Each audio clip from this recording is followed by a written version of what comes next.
Hello, so my name's Sydney Laufenberg. My name's Alex. Nice to meet you. Nice to meet you. So I'm a dietetics student at Illinois State University. I'm finishing up my undergraduate right now, going right into my graduate after.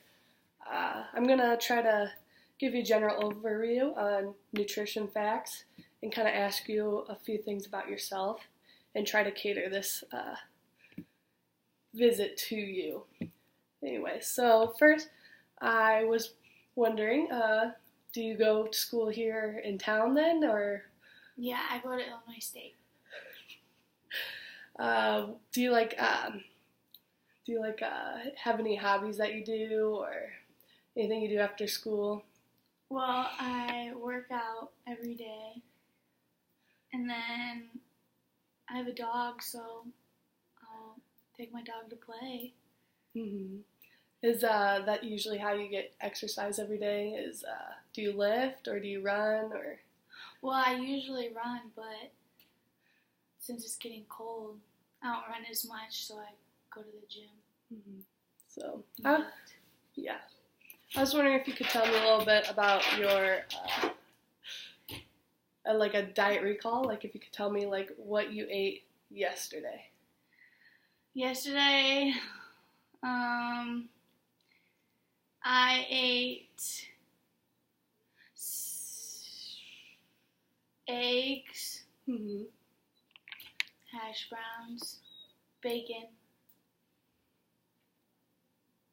for breakfast, Mm-hmm. with coffee, Oh, sounds yummy. with milk. Mm-hmm. And then I had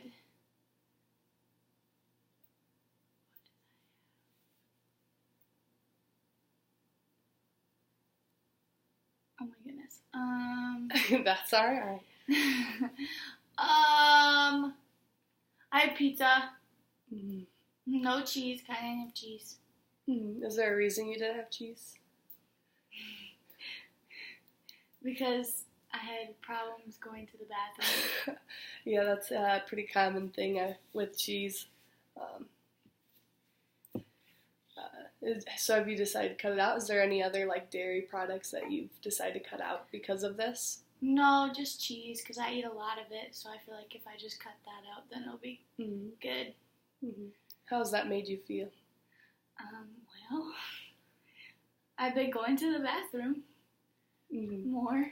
Well, that's good. Anyways, so you ate pizza then for lunch. Was there anything else you ate then? For dinner, I ate... Oh, for dinner I ate vegetable tray. Mm-hmm. I don't know how much, a lot of it. And some turkey flavored Pringles. Mm-hmm. So that's good. You're eating vegetables. Would you say you struggle with eating vegetables, or is that something you enjoy doing? I enjoy eating vegetables, but I don't always eat them enough. Is this like a convenience thing because they go bad? Right, Mm-hmm. right. They go bad super quick. So I get them, and I eat them all right away, and then I go out without having them. Mm-hmm. So, was that then all you ate then yesterday, or was there anything else? Well, I also had goldfish.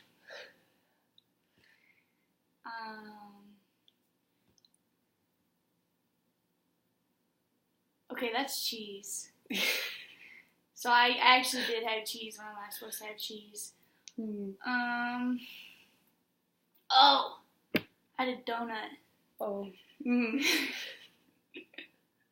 Did eat that.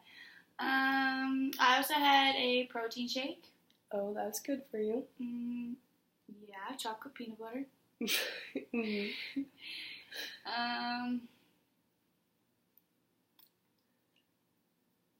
Yeah, that's all I had. Mm-hmm. So, based on what you're telling me, it kind of sounds like you're consuming. Well, that day you consumed your vegetables all in one serving, or at one time. You didn't sound like you consumed fruit. Am I correct on that? You're right. I did not have fruit. You had some grains, and then You had protein with your protein shake, but did you get any meat sources this day? I had a little bit of meat on my pizza. I had Mm-hmm. ground beef. Okay. So I was just wondering if usually you struggle with getting your fruits and proteins, or is this just something that happened this day? I feel like I struggle with fruits and protein Mm-hmm. normally. Mm-hmm. Okay. And then also, did you drink water throughout the day? I know that's an easy thing to forget. Oh, yeah. I drank a lot of water. Mm-hmm. I drank like 4 glasses at dinner. Mm-hmm. Yeah. Okay, maybe I didn't. Maybe just at dinner I drank a lot of water. Mm-hmm. And then, did you have any dairy? I know you said you had Cheez-Its or Goldfish, which have cheese, a little bit of cheese, but if you're cutting out cheese completely and you're not eating any other source of dairy or dairy alternatives, you might be lacking in that category. I have milk in my coffee. That's true. Okay, you might want to, in the future, think about maybe consuming yogurt or a little more milk, but if it hurts if you're having GI function problems, altering your stomach, you might want to try to look into alternatives. Would you want to know more about that, or? Yeah, like what else could I do for that? Okay, so there's like the common ones. Have you heard of almond milk? Oh, yep. Soy milk? Yep. Almond milk's good. You do like almond milk? Would that be an easy one to put in then? I'd say so. Mm-hmm. So I think that would be a good thing to add to your diet. And then I also wanted to go over, just basic nutrition things like what are different categories of food, because it sounds like you don't necessarily have the mindset of eating every group at every meal. So I guess this is just a general outline of what each group is, because a lot of times people don't even know like what each category is. So have you ever heard of carbohydrates? Yes. Or carbs, also called. So a big carb is grains.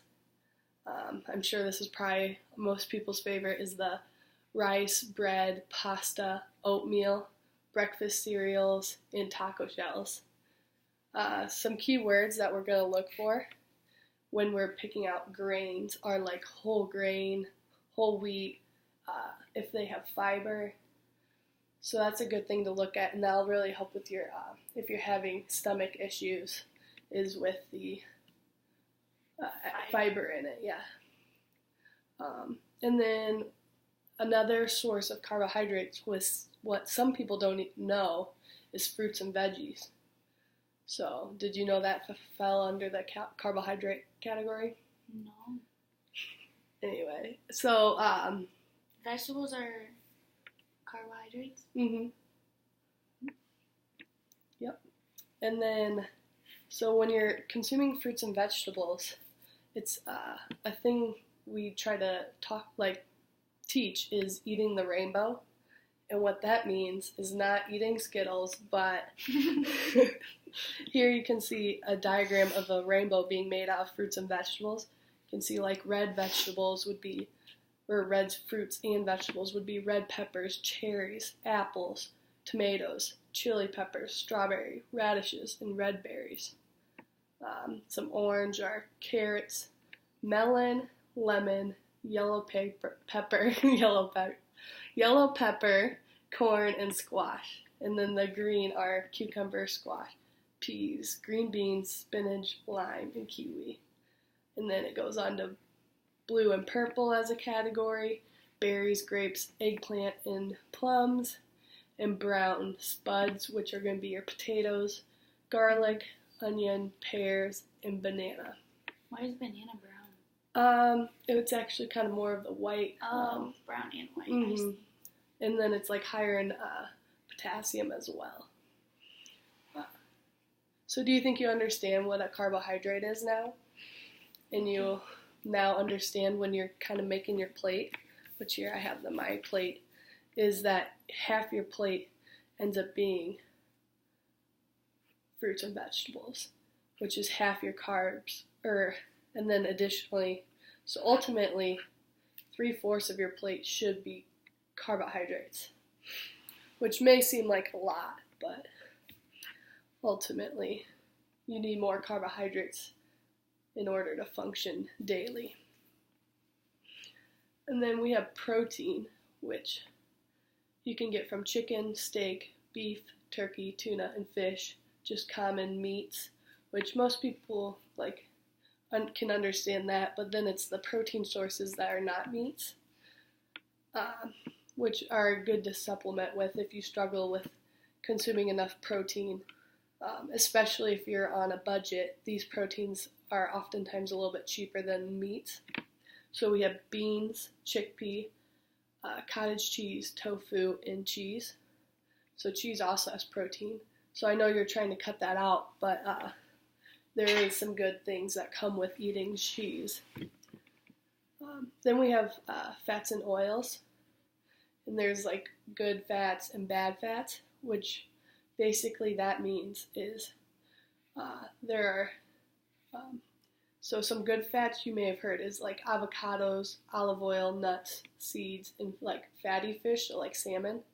Those are considered good fats. Now, you don't want to consume too much of them, but you'll want to consume these rather than butter, fatty beef, so red meats and higher fat percentage, and it usually says on the label how much fat is in something. Cheese and lard. So cheese is kind of one of the in-betweens where there's some good cheeses and bad. Generally your feta and blue cheese are going to have some good things in them, and there's some others as well. So the key with fats and oils is avoiding saturated and trans fat. So if you ever want to read a label or look up the menu for a McDonald's, or if you ever get fast food, then you can see that there is saturated and trans fat, and you kind of want to look. So you're trying to stay under 10 grams of saturated fat a day, and then trying to completely avoid trans fat. But then the good fats are going to be those monosaturated or polyunsaturated fats. What's trans fat? Trans fat is actually kind of a made-up fat from an unsaturated. It's made up in a lab, and ultimately your body just doesn't know how to digest it. So our body doesn't make it? So it doesn't come naturally. Oh, okay. Mm-hmm. Human made? Yeah, it's human made. Why would they do that? Because when they first did it, they thought they would be able to get unsaturated fats saturated and get them to be solid, which they thought then there's a healthier alternative to butter. But then it turns out when they switched it, which I don't know the exact way they do this because I'm not a chem major, but basically it goes from a liquid to a solid at room temperature, and the chemical change they make ultimately does not get digested as well in our body. Oh, so it just stores? Mm-hmm. And then we have dairy, which we were kind of talking about a little bit earlier, with milk, yogurt, cheese, and ice cream. And then some alternatives, and which are generally better on the GI, is flax milk, almond milk, oat milk, and soy milk. So if you want to look over that, okay. That's that. So what kind of meat would I get the most protein out of? So if I'm really trying to up my protein, what would be my best go-to? So you're actually going to want to look at turkey and chicken rather than beef and steak, because those will be higher in fat, but these because they're red meat? Mm-hmm. Okay. And they're higher in lean muscle, or their lean protein sources is the turkey and chicken. And then tuna and fish will be a good one to get to cut it, and it'll be both a protein and a good fat for you. I heard salmon has a lot of protein, but it's under fatty fish. So salmon does have a lot of protein. I put fish up here, but it would also go up here. Salmon actually has omega-3s, which are, in general, if we don't eat like fatty fish on the regular, or the avocados, I believe, and certain nuts and seeds, we struggle with getting omega-3, which is a really important vitamin for us to get, or fatty acid. It's an important fatty acid that helps with actually inflammation and antioxidants and stuff. Okay. We also have here where you can, I know we talked about this a little bit, but it's a clear picture to how our plate should look. And this is actually a 9-inch plate that it bases off of. So people may have bigger plates, but it's like about a 9-inch, so about that large. And when you consume food, you may not eat it like this. I know a lot of Midwest eat casseroles, pasta dishes, and whatnot. The general idea is you're consuming fruits, you're consuming vegetables, and with your, if it's mostly grains, like if it's a pasta dish, that's like almost like there isn't much fruit or much vegetables in it or meat, you can mentally picture it in this kind of area, a fourth of your plate. But if it is like well balanced, you think, and there is a ton of protein and vegetables, you might make it half your plate or so.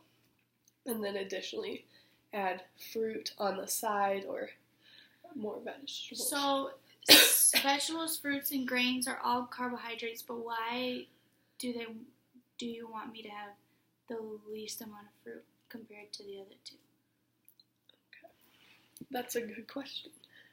So vegetables are more needed, and you can consume more of them because they're generally lower in calorie.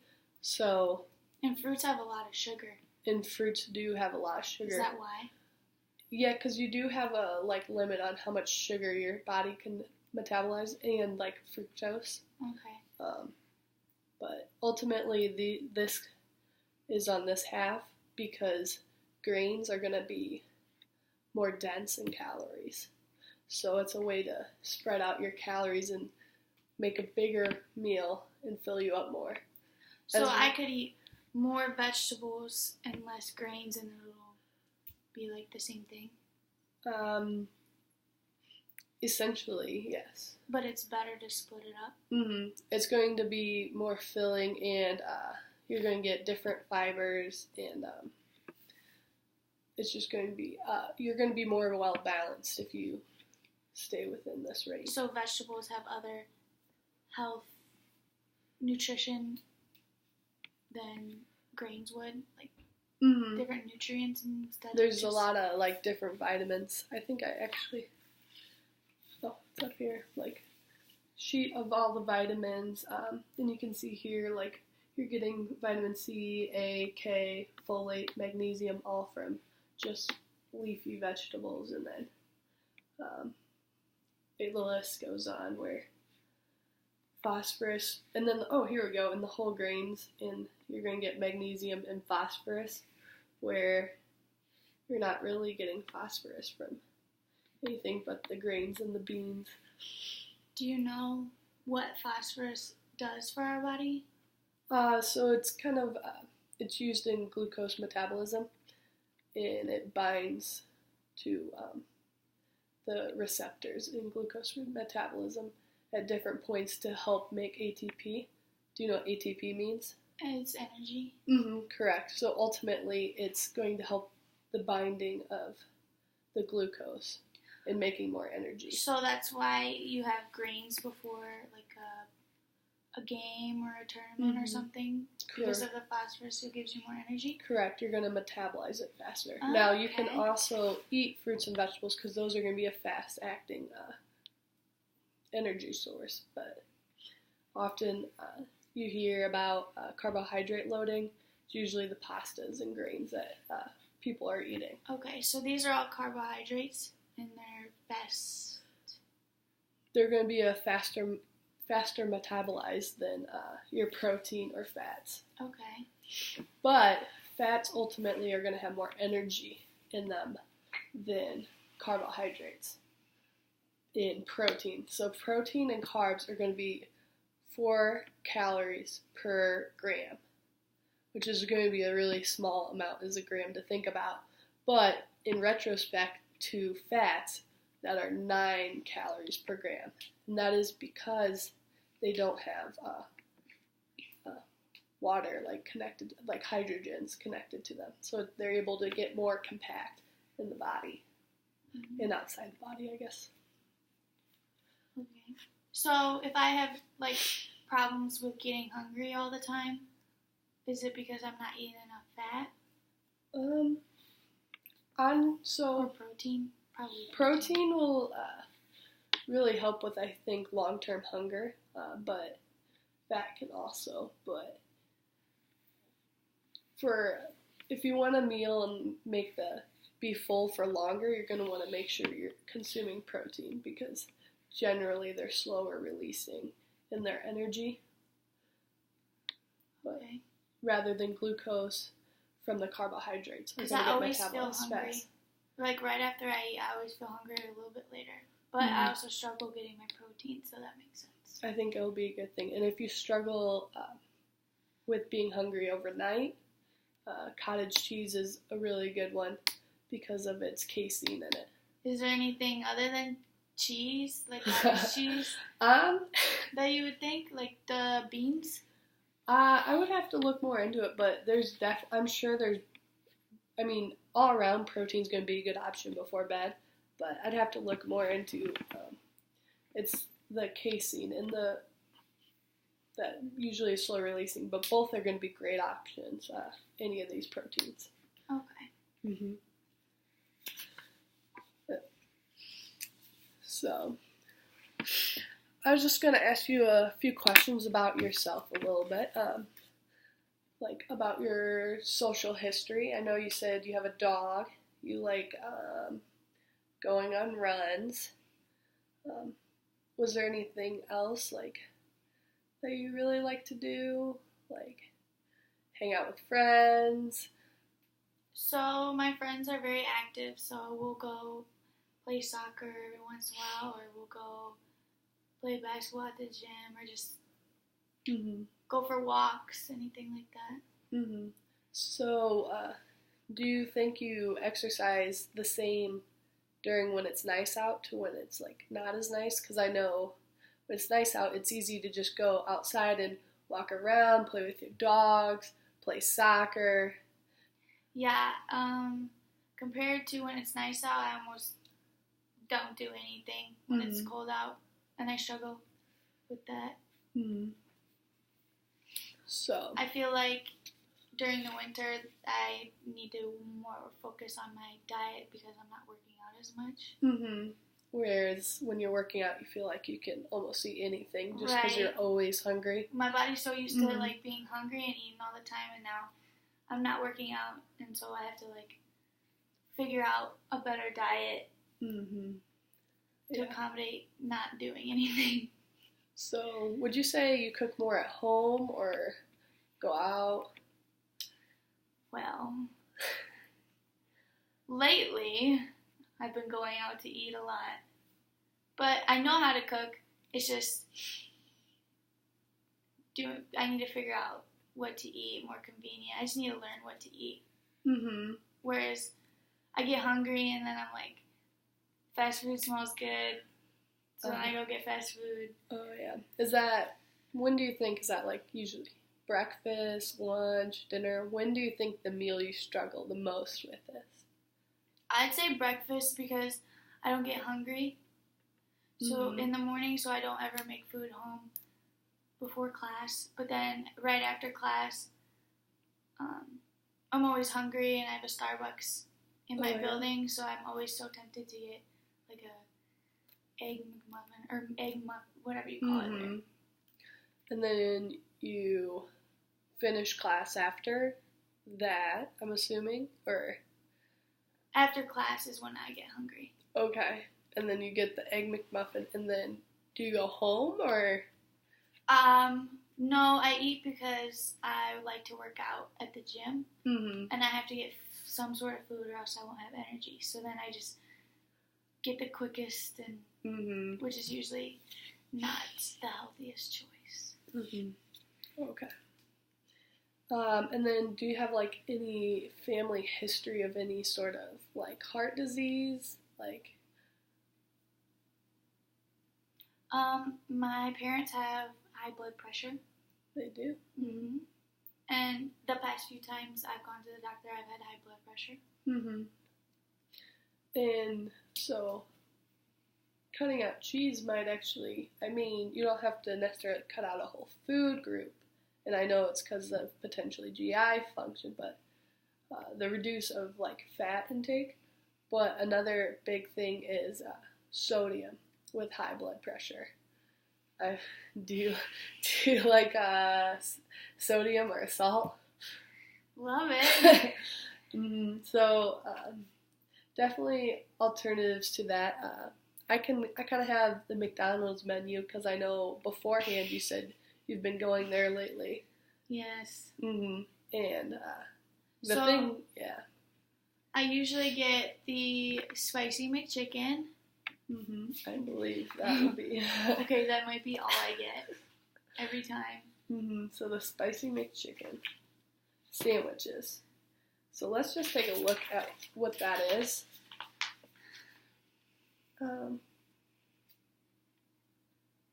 This is gonna make me feel so awful. I already know it. Oh, don't feel awful. It's kind of new. It might not be on there. Crispy chicken ranch. No. Style crispy. Grilled. Does it have the dollar menu? It doesn't have the dollar menu. Alright, well look, so we don't have spicy chicken on here, but we have a crispy chicken sandwich. So we'll kind of look at that because I'm pretty confident they're pretty similar. So here you can see the serving size, and for one sandwich is 400 calories. And I know when I talked to you back, I think a week ago, you told me that you ate 2 of them. Yeah. For one meal. So that's already going to be 800 of your calories. And if you're sedentary, I had calculated earlier that you're supposed to be around 15 to 1600 if sedentary. Of course, when you're active, you're going up to 18 to 2000 depending on how active you are. So consuming 800 calories through that is really going to put down the rest you can eat for the day. And then additionally, looking at total fat is, that's going to take up over half the fat you can eat for a day with 17, so around 34 grams coming from fat. And I should only have 60. You should, you should be around 50 to 60.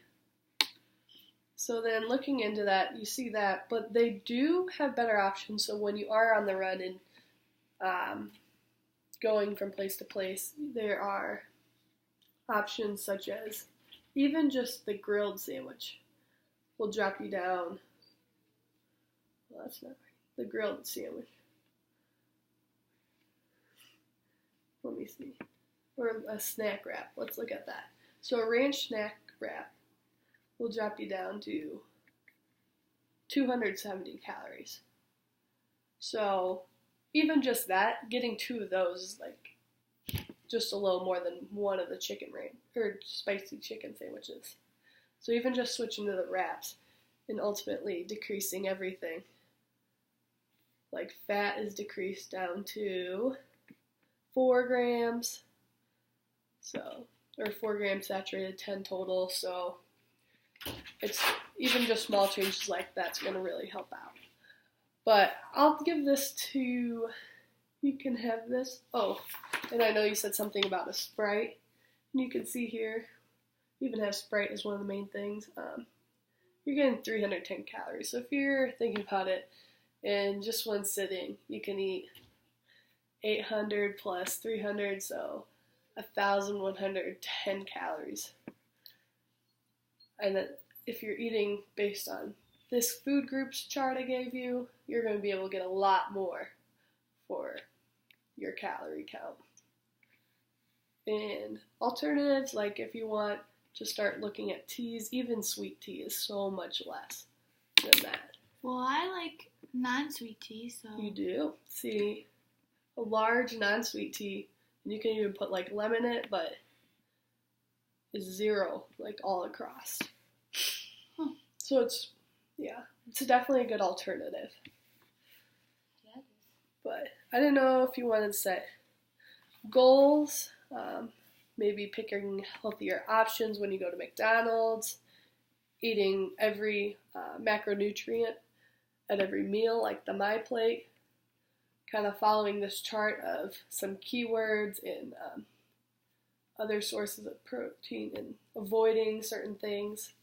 But I didn't know if you wanted to set a few goals. Like, let's go for 3. We'll write them on here. If you want to write them down right here, you can go for it. And you can even keep that paper so that you have something to look at. So I'm going to try to eat vegetables I think that's a good goal. with every meal. That's a great goal.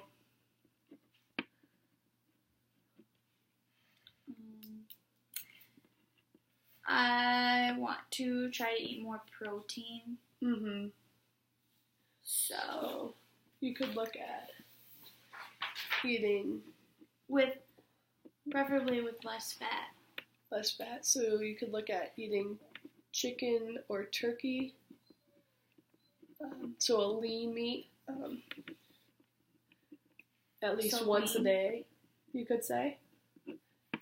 At least one a day would be a great goal, just getting that. And then hopefully, now that you know other sources, you can supplement it with. I think a good goal would be that this week when you go, or the next 3 weeks when you go out to eat, and you find yourself ending up at McDonald's, like ultimately you want to make your own food, but every time if you end up at McDonald's or a different fast food, is thinking about what are better options for you. And then ultimately that will help reduce your sodium as well. I know I don't have the sodium on here, but the sodium can get pretty high on some of these fast food things, ultimately affecting your blood pressure. So better options at fast foods. But all right, I think those are great goals. If you have any questions, let me know. Do you think you understand the difference between carbs, lipids, and proteins? Yes, I do. Okay. Do you feel confident that you can make better food choices at fast food restaurants now? Yes. Do you understand the MyPlate, so this, in the different serving sizes? Yeah. Okay. Well, thank you for letting me interview you. It was great to get to know you, and see you again in 3 weeks for our next visit. Thank you.